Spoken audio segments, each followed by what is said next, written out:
today's announcement, we have the Executive Director of the Florida Housing Finance Corporation, Trey Price. We have Cape Coral Zone Department of DEO Secretary Dane Eagle is with us here. We have Lee County Sheriff Carmine Marcino is here.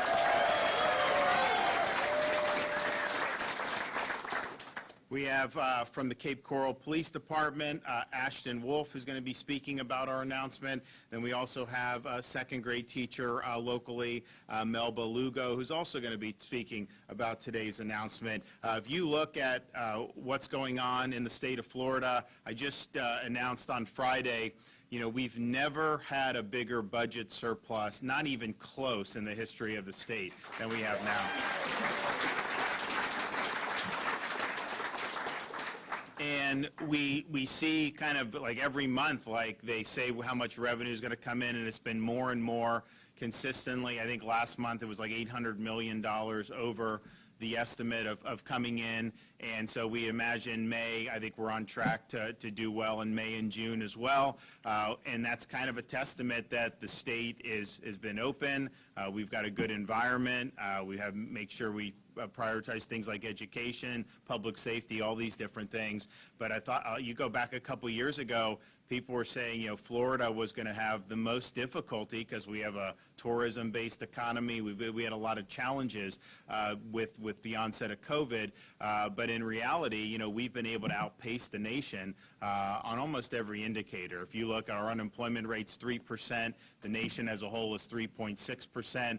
In April, we actually expanded our workforce participation by 30,000. The U.S. as a whole participation declined by 360,000. If you look at what we've been able to do in terms of adding another 55,000 private sector jobs in April, when the rest of the country didn't add at that rate, our GDP has grown faster than the nation as a whole. So we've been able to lead, and I think that that's allowed us to have a very good fiscal situation. Now, most of what we're dealing with is a lot of what Washington has done in terms of what they're doing with the economy. You know, when you print trillions and trillions of dollars, you know, you end up sparking a really significant inflation. And so that's what we're seeing. I think the energy has been really, really difficult. First of all, there's going to be a lot of problems with diesel and a lot of other things coming down the pike. I mean, we're not even close, I think, to the peak of the problems. But you think about just over the last 2 weeks, how much has gas gone up? It's gone up a lot. I mean, we were probably in April, I think we were probably, you could get it for probably like $4.15. Now it's I see between $4.50 and $5, you know, everywhere I go. And Florida is usually average or even less than the nation. There's other places that are paying $5.50 and $6 and even more per gallon, and so that has a huge impact on individuals that have to commute in terms of their family budgets. It also affects the economy overall because energy permeates almost everything we deal with, and so that is causing more upward pressure in terms of the inflation. You also look, when Biden came in, you've seen spiking in a lot of things, including rent. It's much more expensive, and that's nationwide. You know, we have a lot of demand in Florida, and so people are building as fast as they can. We're going to talk about some of that today in terms of the housing. But you've seen a huge spike in a lot of things that really matter to people really over the last year, year and a half. And it's unfortunate. He was warned that if you did this, that this would be the result. But now they're going to be raising interest rates probably, and they're going to try to slow the economy down to try to get a handle on inflation. And that obviously could have really negative impacts as well. So what we're doing is we're getting it right in Florida. We're making sure that we are being good stewards.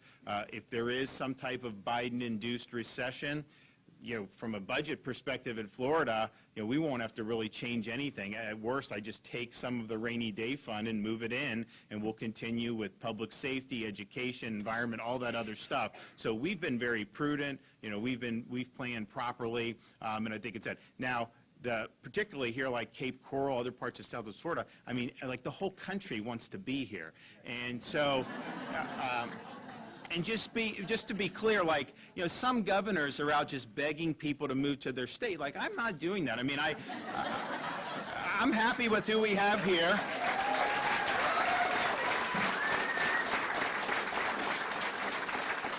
I'm happy with what we have, but I think the reality was you're looking at living in some of these other parts of the country, where they had lockdown policies infinitum.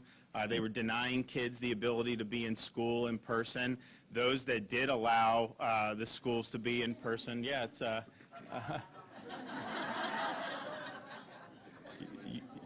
yes, there we go. And then those that did, they wanted to force these kids to be in masks for 8 hours a day. You have places that wanted to fire people from their jobs if they didn't get a COVID vax. Obviously, you have very bad tax and economic policies in a lot of these parts of the country. You had crime not only going through the roof, but really being facilitated by a lot of these idiot politicians.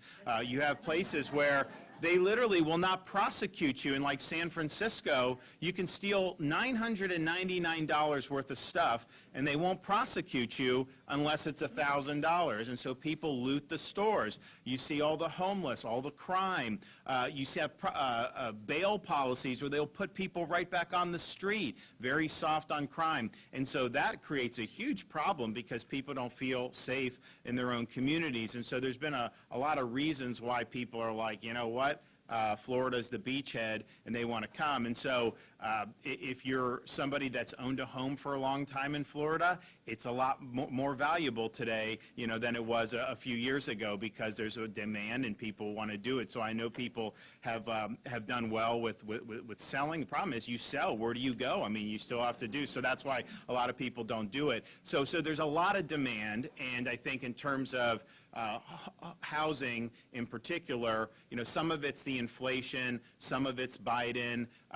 If you look at how much it costs to build homes now, look at each individual input and compare it to 2 years ago. Some of these things have gone up 100% in terms of the materials, and so that's going to have an impact. I mean, there's different parts of the state you would look at, and they'd have like a sign for a new community somewhere, and it'd be like starting at $249.99. Well, then that's an X on that, and now it's like $319 or something, and that's mostly, some of it's demand, but a lot of that is the cost of everything. So it creates challenges. So we want to make sure that, particularly if you look at what we've done since I've been governor, we have worked harder than anybody to support the people in our communities that support us. And so that means the people that wear the uniform, our police officers, our firefighters.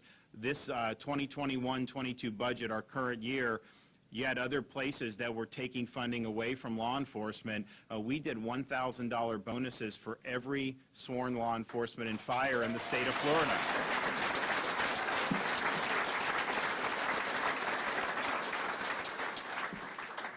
We also have done a lot to support education in Florida, including, we've done education choice, we've done civics, we've done vocational and technical education, we've done early literacy, a whole bunch of really good stuff. But one of the things we've done is we've done more to increase teacher pay than any governor has ever done in Florida. We've done over $2 billion in increases just in the last 2.5 years. And so that's important to be able to attract good people into the profession. And so if you look at, and then what we did during COVID to support our frontline healthcare workers, we did as much as anybody. And then when some of the nurses were being threatened with losing their job over mandates, we called a special session of the legislature to protect the jobs, because people should not have to choose between getting a COVID jab and putting food on the table. So we made sure in Florida we were doing it.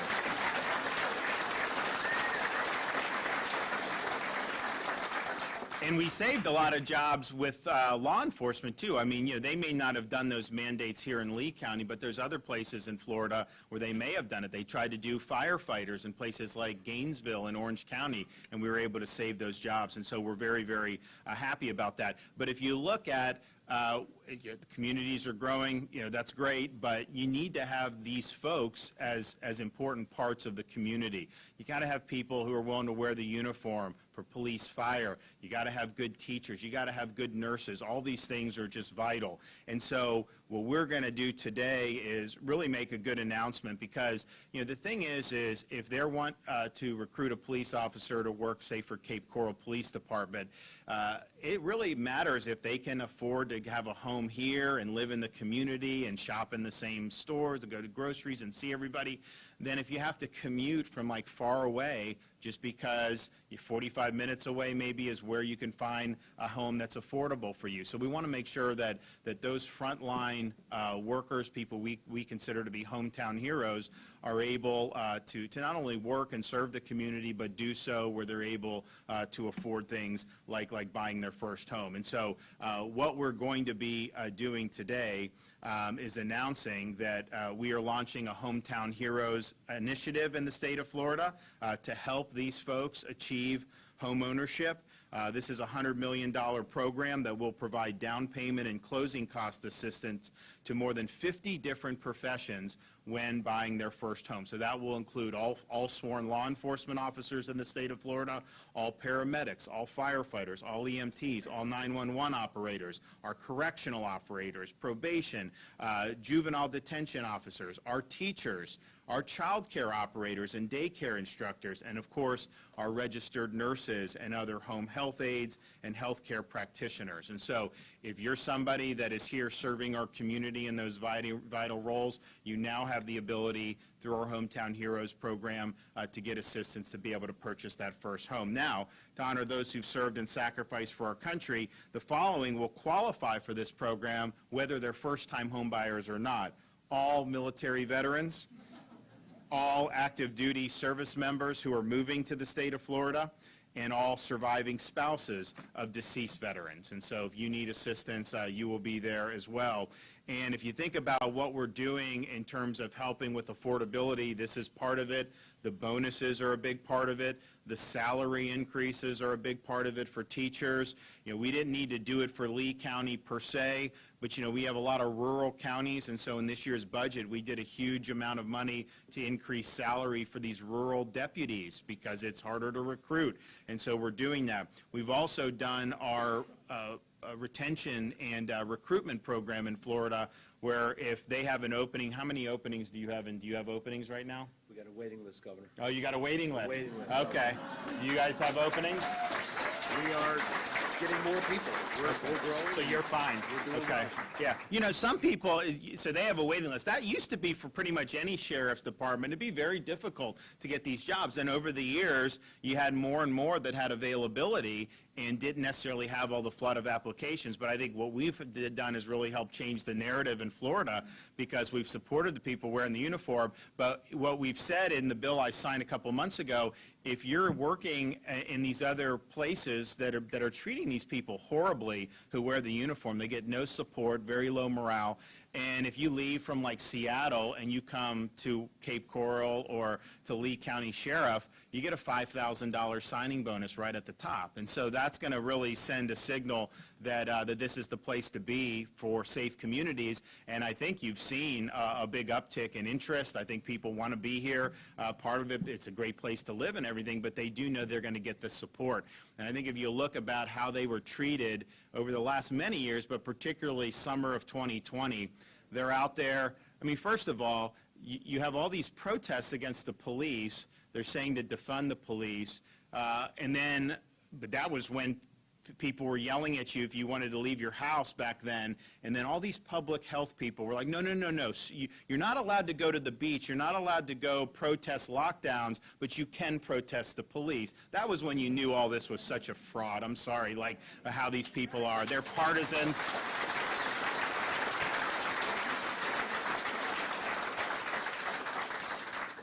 And while we're on that subject, you know, we in Florida, there is no way we will ever support this WHO thing to send our stuff. That's not going to happen. No way.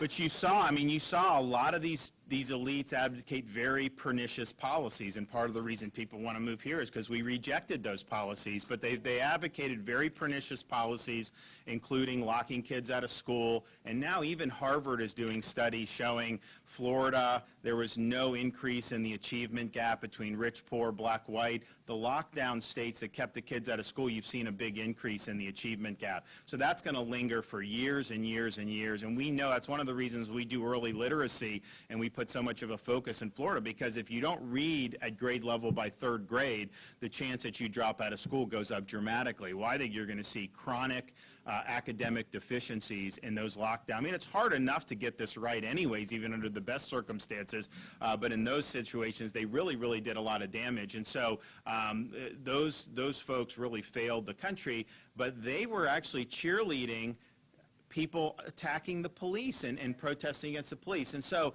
you know, I don't see how you can square, you can do one, but you can't do any of this other stuff. And so it was all politics, it was all ideology. But when you look at how they were treated and how little support, and you have the media, how bad they would be with police officers trying to gin up opposition to the police.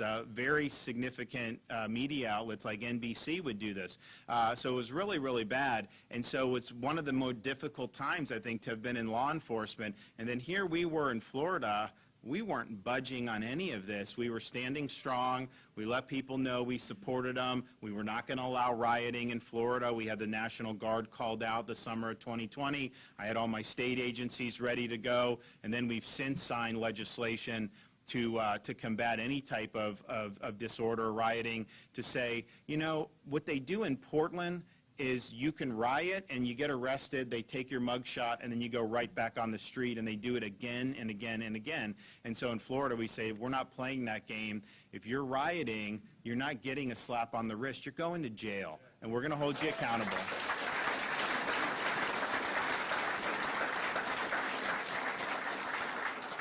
We also signed legislation that, and again, it's not going to be an issue in Cape Coral probably, hopefully, in many of our communities, particularly in this part of the state. But you look what's happening around the country, where they were slashing funding for law enforcement to, quote, defund the police. So we signed legislation prohibiting local governments from defunding law enforcement in the state of Florida. And a lot of other states are now doing it. They're doing it. They just said, I mean, the governor of Kansas vetoed this, and I think that's going to be a bad position when she's up for re-election. But they had, a lot of other states have done this to make sure that we're protecting our citizens. You know, you have like 3 yahoos on some city council, and they're able to put your life and liberty at risk with these insane policies. We're just not going to allow that to happen in the state of Florida. So I think we've done a lot to make this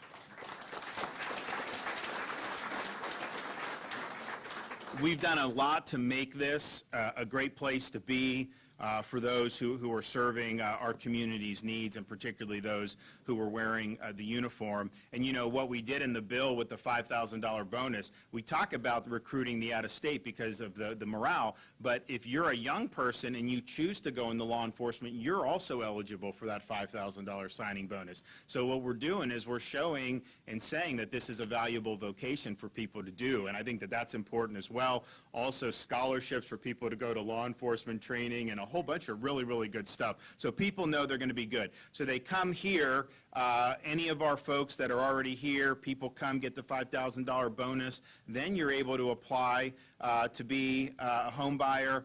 5% or up to $25,000 of mortgage loan amount you can get support from. This will be the highest and most inclusive income eligibility of any of Florida's housing's down payment assistance programs that we've ever had in this state. And it's a revolving loan program, so it's an investment has the potential to serve Floridians for years to come.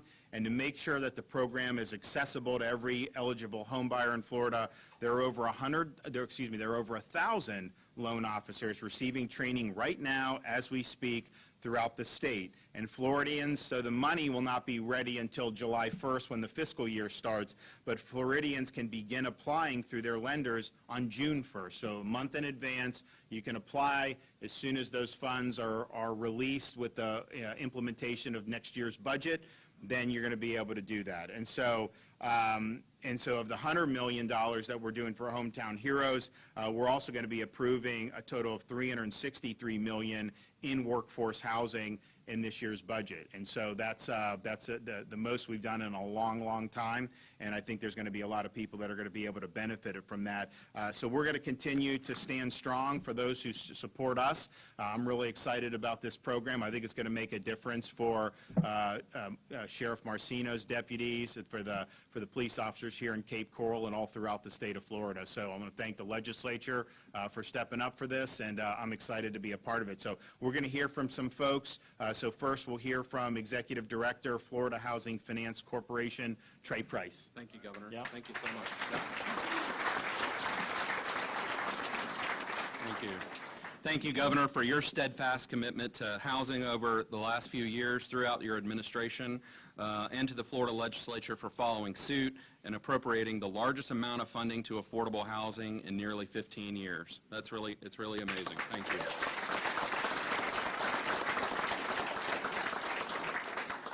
you. As Executive Director of Florida Housing Finance Corporation, I'm excited to be here today celebrating the announcement of the Florida Hometown Heroes Housing Program.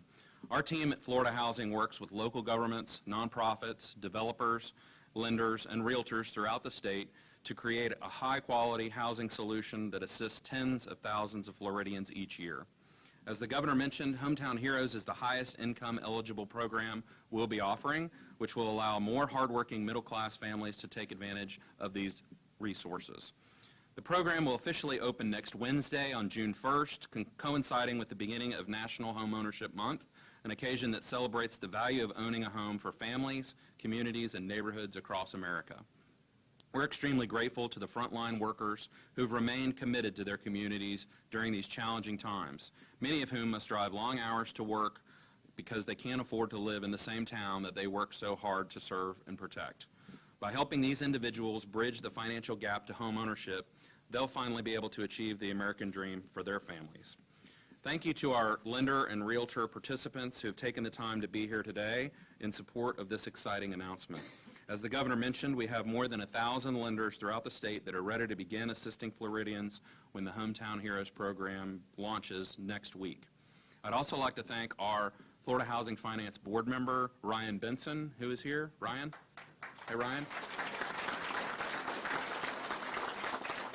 He's actually from Southwest Florida as well, and represents this area, as well as Secretary Eagle, who we'll hear from in just a few minutes.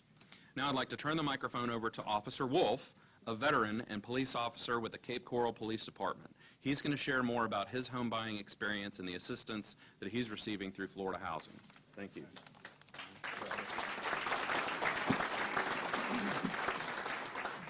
Good morning, everybody. I'm Officer Ashton Wolf. I've been with the police department and also in the military serving my community roughly the past 4.5 years. I joined the military when I was 18. I was stationed in Washington State as an infantryman from 2016 to 2019. With that, I was a Tomahawk in the 1st Battalion, 23rd Infantry Regiment, 3rd Platoon, Black Hawk Company at Joint Base Lewis McChord. While inside the military, I traveled to a variety of locations, including our own border in Arizona, along with Thailand, South Korea, the Philippines, and India.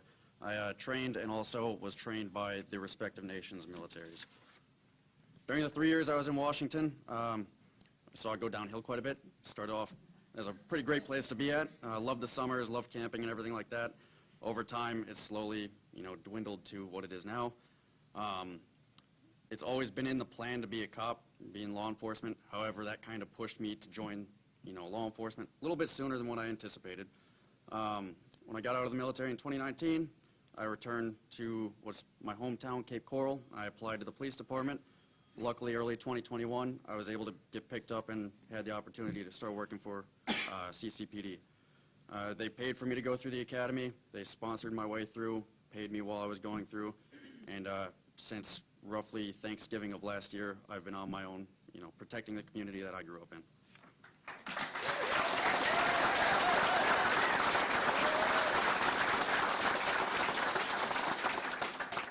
So I started recently looking for, buying a house in possibly the worst time recently. First-time home buyer, so not only was it the nerves from that, it was also everything was getting scooped up pretty quickly to where I didn't really have time to really think, is this the right one for me, is it not? With the help of my realtor and my loan officer, there was a whole plethora of knowledge that I didn't even know about or was aware about that they were able to help me with and guide me along the process. The program, Salute Our Soldiers, which is going to become a part of the Hometown Heroes program, they allowed me the opportunity to buy a house at the age of 23.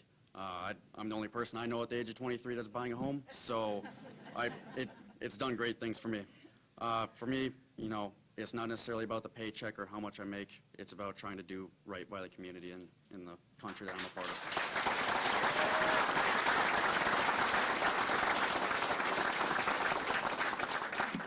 Thank you, guys. Now for Mrs. Lugo.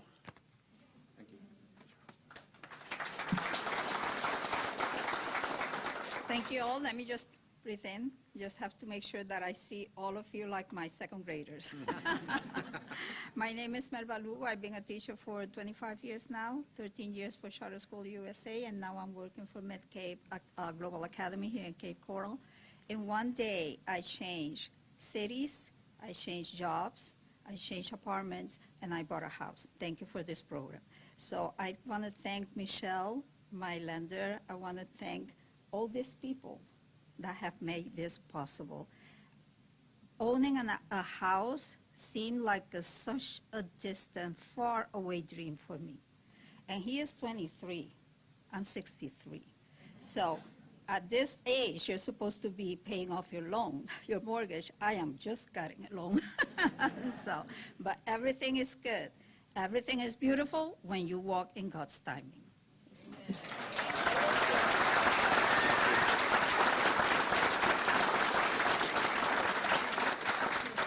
All right, Dane Eagle, DEO Secretary.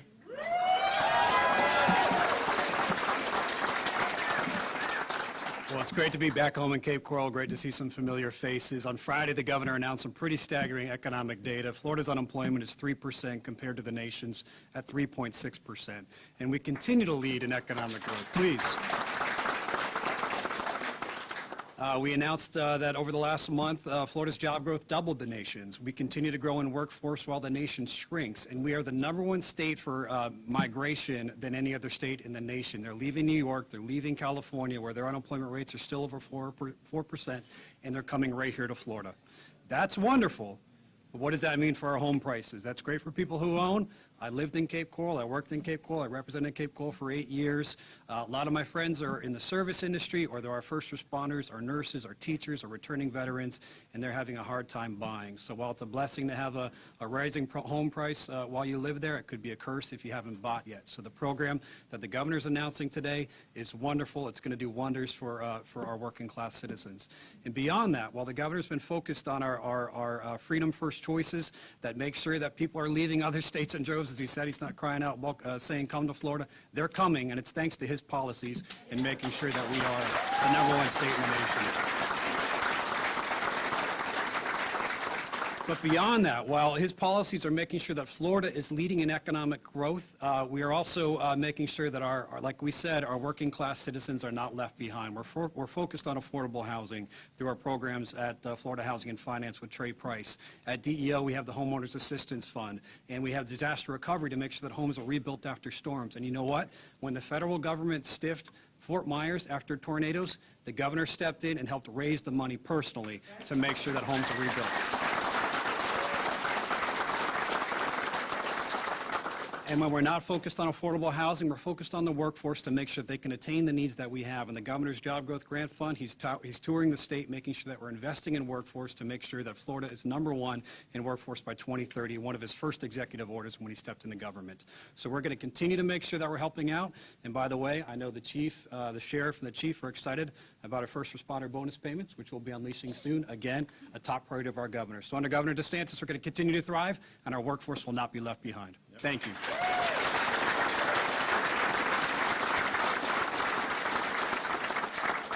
And yeah, we're going to be doing, so we did the $1,000 bonuses for every police officer, fire, EMT in the state of Florida 2021.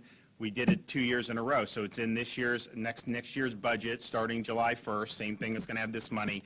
So every single police officer, sheriff's deputy,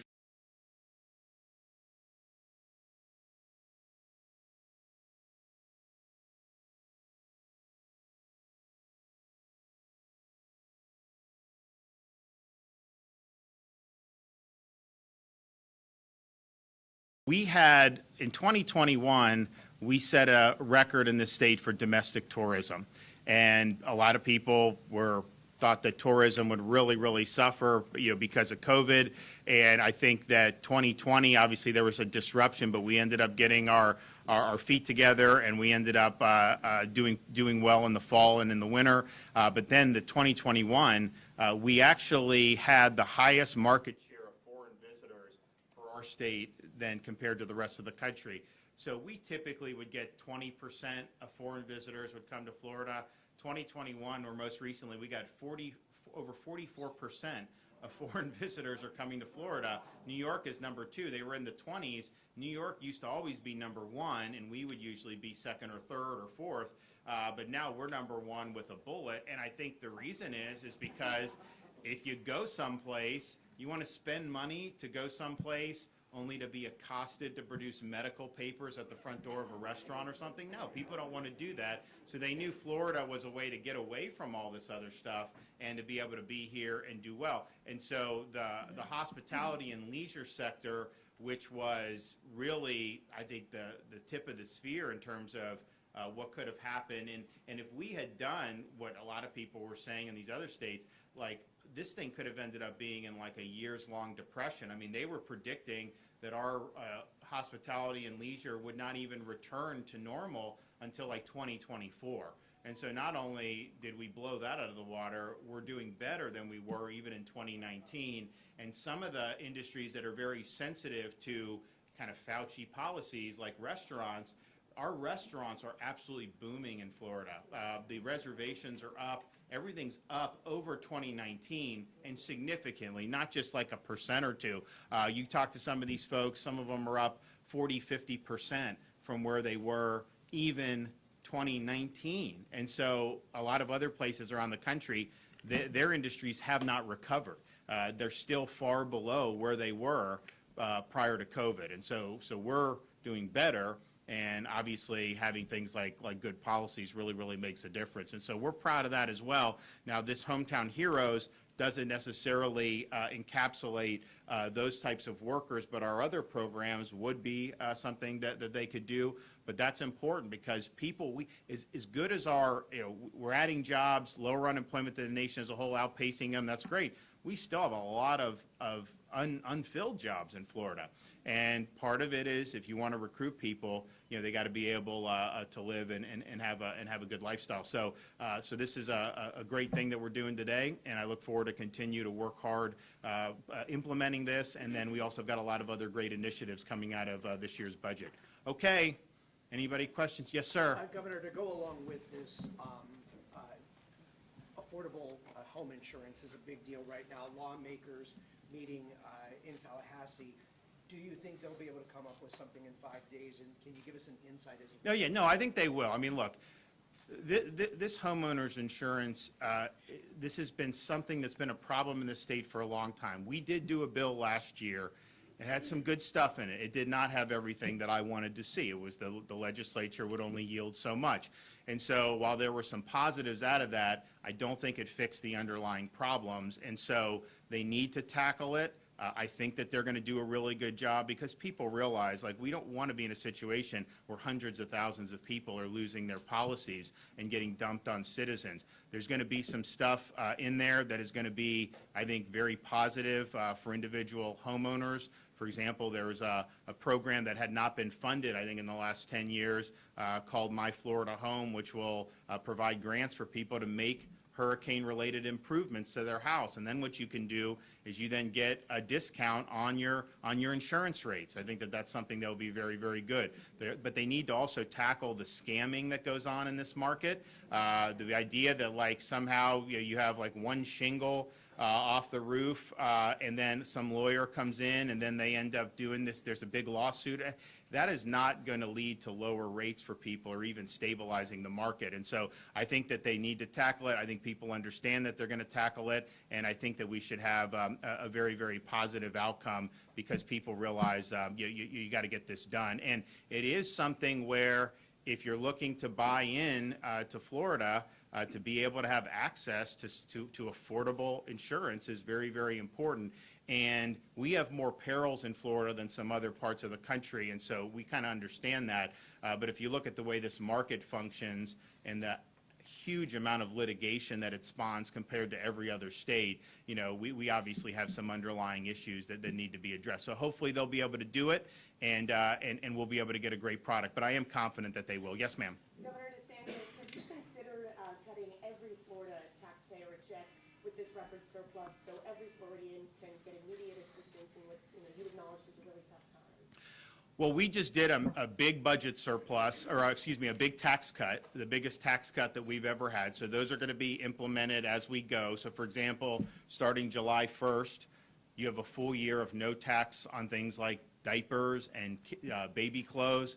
Now, we still have one in diapers, and so that's going to help. It was not my idea. It was the legislator's idea. But I think it's a good idea. My wife's like, why didn't you do this in 2019 when they were all in diapers? But it is what it is. So we do that. So there'll be holidays for fuel. There'll be holidays for back to school. There'll be a lot. There's actually great sales tax, no sales tax for some of the home improvements, for windows and things like that. That'll really make a difference as well. So we've got a big package. I think what we're going to do, and we'll be laying out proposals about what we do going forward. Part of what the reason I think we're in a good position is you look at what's going on in Washington.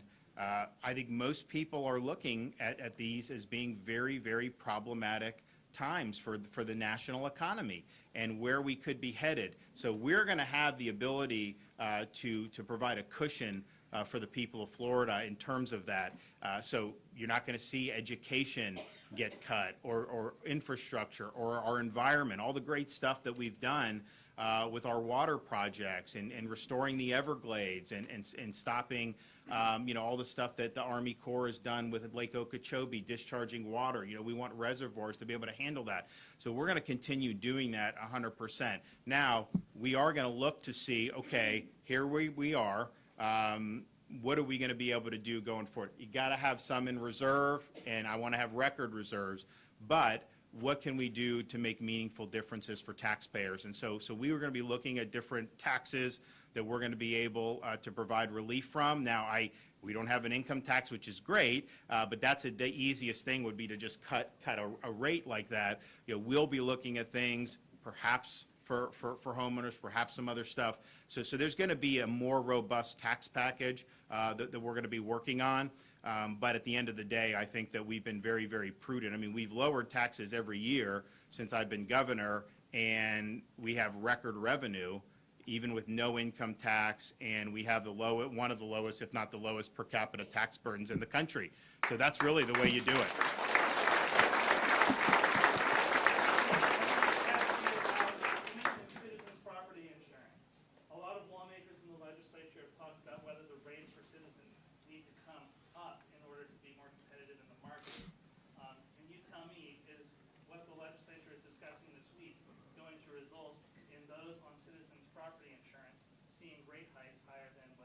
I don't think that's what they're going to do. I mean, I think Citizens, obviously, if you have a private insurer that cancels your policy, you could get dumped into Citizens.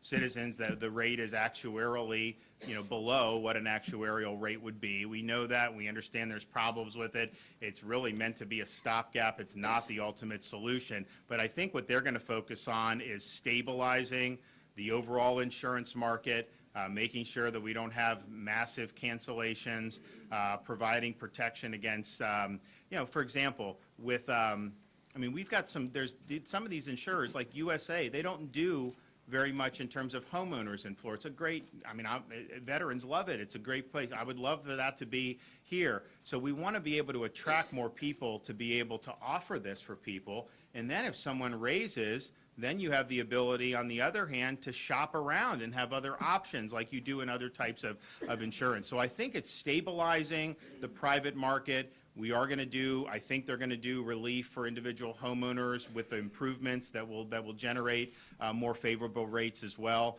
But I think that's really been the problem. Now, we do have more people on Citizens than we did, 4 or 5 years ago. Now, there used to be like 1.7 million. Now I think that there's 800,000, but we were at 500,000 just a few years ago. So that's not a good trend, but I don't think you can really deal with that until you stabilize the overall market. So that's what we're going to be trying to do, and I think the legislature will be able to get that done. All right, guys, great to see you. We'll be back soon. Yeah. What?